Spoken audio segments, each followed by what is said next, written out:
Why dip it up when you can dive right in? Why let things simmer when you can cook up a storm? Why live life in half measures when you can live it to the brim?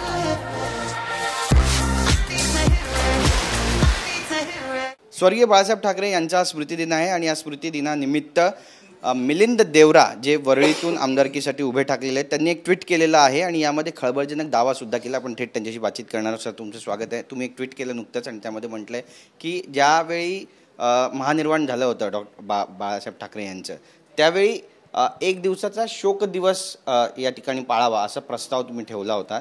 Manmohan Singh यांच्याकडे हे सगळं सांगितलं होतं. काय म्हणाल? सर्वप्रथम मी आपल्या माध्यमातून बाळासाहेब ठाकरे यांच्या आज पुण्यतिथीनिमित्त मी त्यांना खूप खूप श्रद्धांजली देतो. बाळासाहेबांचा आणि माझे स्वर्गीय वडील मुरलीभाईंचा खूप जुने संबंध होते. बाळासाहेबांच्या आशीर्वादाने मुरलीभाई मुंबईचा महापौर झाले. बाळासाहेबांच्या आशीर्वादाने श्रीमती प्रतिभा पाटील देशाचे राष्ट्रपती झाले.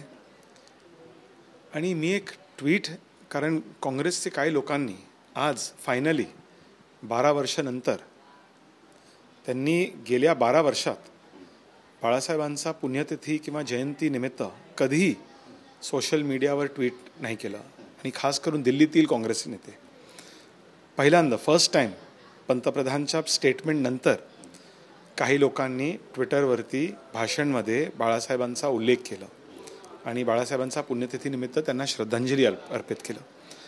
आणि म्हणून मी जेव्हा केंद्रीय मंत्री होतो 2012मध्ये बाळासाहेबांच्या निधनानंतर, त्यावेळेस मी UPA सरकारला एक दिवसाचा शोक डे ऑफ मॉर्निंग याचा मी प्रस्तावित केलं होतं.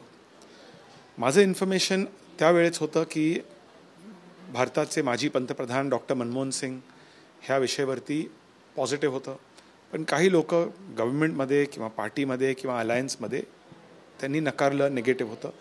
हे कोण होतं हे मी जेव्हा मंत्री होतो तेव्हा मी संविधानावर शपथ घेतली होती, म्हणून I cannot say and disclose. पण वेळ आल्यावर तुम्ही डिस्क्लोज करणार, या सगळ्यांची नावं डिस्क्लोज करणार?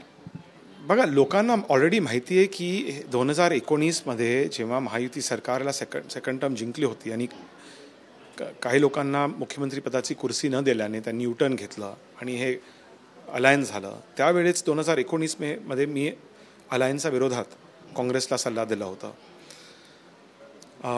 कारण जनतेने ठरवलं की आपल्याला काँग्रेसला ऑपोजिशनमध्ये राहायला पाहिजे. पण हे थोडं अननॅचरल आहे की काँग्रेस पार्टी आपल्या पर्सनल रिलेशनशिप आहे. माझे स्वर्गीय वडील मुरलीभाई यांचा आणि बाळासाहेबांचा पर्सनल रिलेशनशिप होतं आणि आयडियोलॉजिकल डिफरन्सेस असून तरी त्यांचे पर्सनल रिलेशनशिप होतं. पण काँग्रेसने गेल्या 12 वर्ष आणि 2019 नंतर जेव्हा महाविकास आघाडीची सरकार होती, 2019पासून 2024पर्यंत 5 वर्षात काँग्रेस दिल्लीतील कोणत्याही काँग्रेस नेत्यांनी कधी बाळासाहेबांना त्यांच्या जयंती किंवा पुण्यतिथीनिमित्त श्रद्धांजली अर्पित केले नाही. तर आता इलेक्शनचा अगोदर त्यांनी अचानक श्रद्धांजली अर्पित केली. आणि म्हणून मला आठवण आले की जेव्हा मी प्रस्ताव ठेवलं होतं केंद्र सरकारच्या समोर की एक दिवसाचा शोक डे ऑफ मॉर्निंग तुम्ही करा, आणि त्यावेळेस काही लोकांनी सपोर्ट केला, काही लोकांनी अपोज केला. आता प्रियंका गांधी यांनी पण भाषणातून म्हटलेलं आहे की बाळासाहेबांचं त्यांनी नाव घेतलेलं आहे, त्यामुळे यामागे राजकारण स्वागत केलं. हे चांगल्या गोष्टी आहेत. बघा, राजकारणात आपल्या आयडियोलॉजिकल डिफरन्सेस असेल पण आपल्याला पर्सनल डिफरन्सेस नाही व्हायला पाहिजे. आता मी आदित्य ठाकरे यांच्या समोर मी उभा आहे. आदित्य ठाकरे ह्या विभागाचे विद्यमान आमदार आहे. मी आदित्य ठाकरेंना आमंत्रित केलं, अनेक वेळा आमंत्रित केलं, तुम्ही या, आपण चर्चा करू. मुंबई, वरळी, महाराष्ट्र, तुमची विजन काय आहे, माझी विजन काय आहे, महायुती सरकारची विजन काय आहे, महाविकास आघाडीने काय काम केलं, वरळीसाठी तुम्ही काय काम केले. पर्सनल डिबेट नाही आहे, आपल्याला पर्सनल अटॅकवर नाही करायचं आहे, मुद्द्यावर आपल्याला डिबेट करायला पाहिजे. आणि म्हणून जर काँग्रेसमध्ये नेत्यांनी 12 वर्षानंतर बाळासाहेबांचा लेगसी, बाळासाहेबांचा कॉन्ट्रीब्युशन महाराष्ट्रासाठी, देशासाठी त्यांचं कॉन्ट्रीब्युशन त्यांनी रेकग्नाइज केलं असेल, त्याचं स्वागत करतो.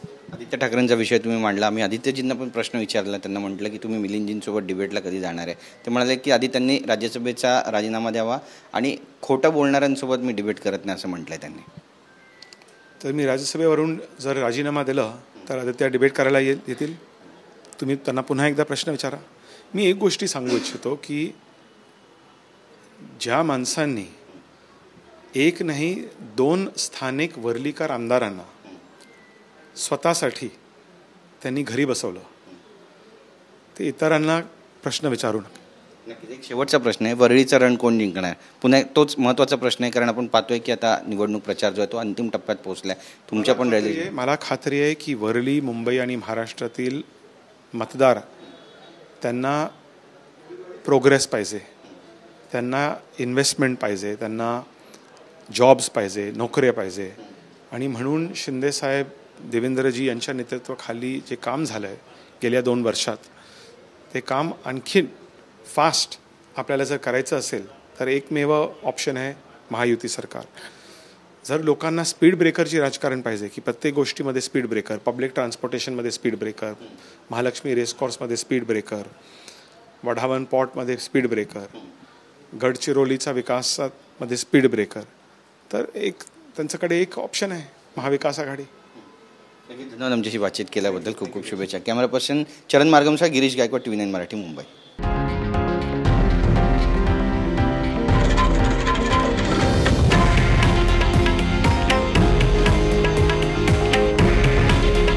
हे आहे देशातील नंबर 1 न्यूज नेटवर्क आणि आपण पाहत आहात TV9 मराठी. काळजी तुमची, हित महाराष्ट्राचं.